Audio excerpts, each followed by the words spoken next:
All right, hi everybody. It's Thursday, March 19th. I just want to let you know I will probably not be making a video tomorrow.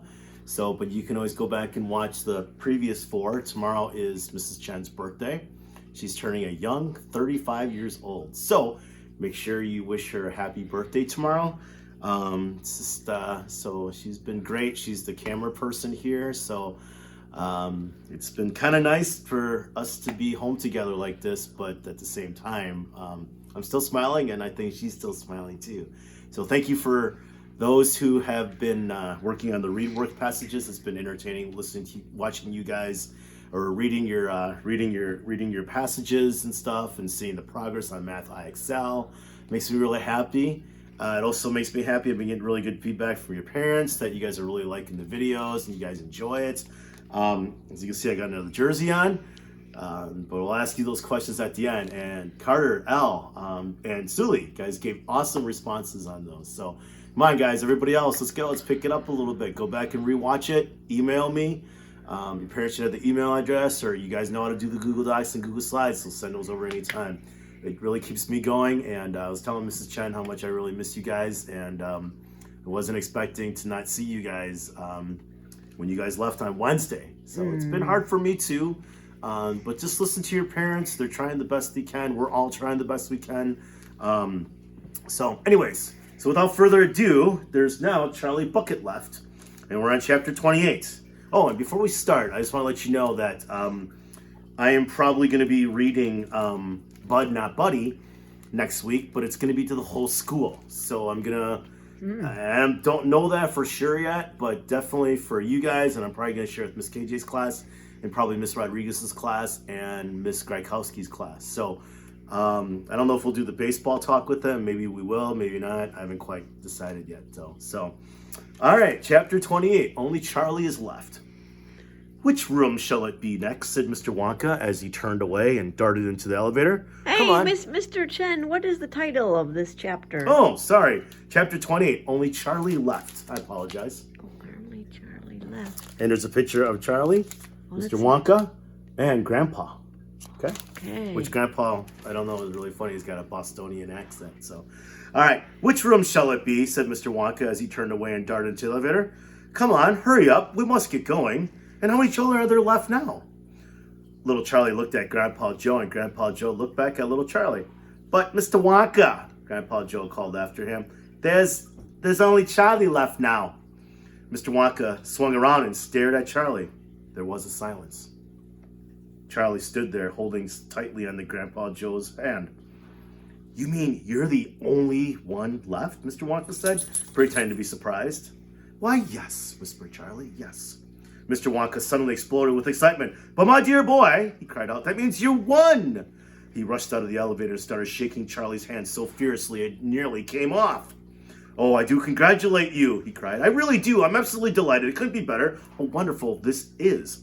I had a hunch, right from the beginning that it was going to be you. Well done, Charlie. Well done. This is terrific. Now the fun is really going to start, but we mustn't dilly. We mustn't dilly. There's even less time to lose now than there was before. We have an enormous number of things to do before the day is out.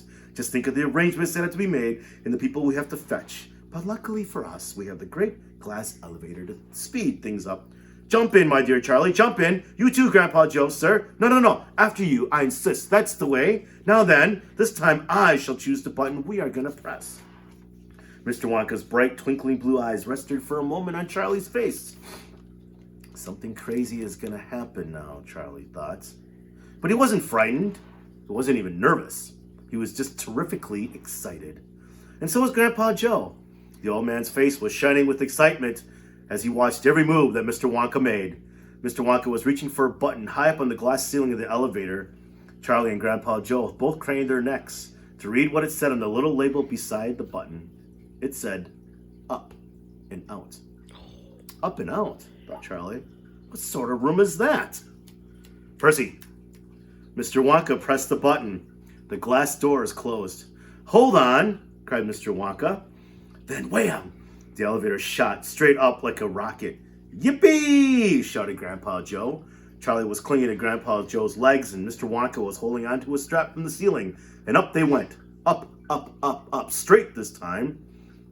Straight up this time with no twistings or turnings, and Charlie could hear the whistling of the air outside as the elevator went faster and faster. Yippee, shouted Grandpa Joe again. Yippee! Here we go.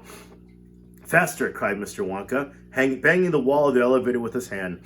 Faster, faster. If we don't go any faster than this, we shall never get through. Through what? Shouted Grandpa Joe. What have we got to get through? Aha, cried Mr. Wonka. You wait and see. I've been longing to press this button for years, but I've never done it until now. I was tempted many times. Oh yes, I was tempted, but I couldn't hear the thought of making a great big hole in the roof of the factory. Here we go, boys. Up and out. But you don't mean, shouted Grandpa Joe, you don't really mean that this elevator... Oh, yes, I do, answered Mr. Wonka. You wait and see. Up and out. Percy. Sorry, he's licking something and we're trying to figure out what it is. And so, anyways. Yep. Percy. Okay, come on. Sorry about that. Anyways, I apologize. Up and out, thought Charlie. What kind of room is this? Wait, I already did that part. Hold on. But you don't really mean that this elevator... Oh, yes, I do, answered Mr. Wonka. You wait and see. Up and out. But, it's made of glass, shouted Grandpa Joe. It'll break into a million pieces. I suppose it might, said Mr. Wonka, cheerful as ever, but it's pretty thick glass all the same. The elevator rushed on, going up and up and up, faster and faster and faster. Then suddenly, crash! And the most tremendous noise of splintering wood and broken tiles came from directly above their heads. And Grandpa Joe shouted, Help! It's the end! We're done for! And Mr. Wonka said, No, we're not. We're through. We're out. And sure enough, the elevator had shot right up to the roof of the factory. It was now rising into the sky like a rocket, and the sunshine was pouring in through the glass roof. In 5 seconds, they were 1,000 feet up in the sky. The elevator's gone mad, shouted Grandpa Joe. Have no fear, my dear sir, said Mr. Wonka calmly, and he pressed another button. The elevator stopped. It stopped and hung in midair, hovering like a helicopter, hovering over the factory and over the very town itself, which lay spread out below them like a picture postcard. Looking down through the glass floor on which he was standing, Charlie could see the small faraway houses and the streets and the snow that lay thickly over everything. It was an eerie and frightening feeling to be standing on clear glass high up in the sky. It made you feel that you weren't standing on anything at all. Are we all right? Cried Grandpa Joe. How does the thing stay up? Candy power, said Mr. Wonka. Over 1 million candy power. Oh, look, he cried, pointing down. There go the other children. They're returning home. Oh, I want to see. Wow. Okay, so we're going to finish up chapter 29 on Monday. And actually, there's only like 2 more chapters left. So I think we will probably start the new book, Bud Not Buddy, on probably Wednesday, I'm thinking of next week. So anyways, as you can see, I'm wearing an Orioles jersey. The player I'm wearing is number 8. I love this jersey. It's one of the favorite baseball stadiums that Mrs. Chen and I have gone to. It's a beautiful stadium, and I want you to tell me what stadium that this team, the Orioles, play, and where they're from, the city, the state, and I want you to tell me who wears number 8. And I also want you to tell me something significant or something important or something you found interesting about what you found about where the Orioles play. And anything at all that you may find. But particularly, I want you to tell me who wears number 8, what's the name of their stadium, what's the name of their city, and what state they're in, and maybe the capital of the state that they're in, and population. So like how many people in the state that they're in, and maybe also the city. Okay? Send it to me through an email or send it through Google Docs, Google Slides. And if you are going to do Google Slides, I encourage you to decorate it. Make it look good with slides, stuff like that. You guys know how to do all that stuff.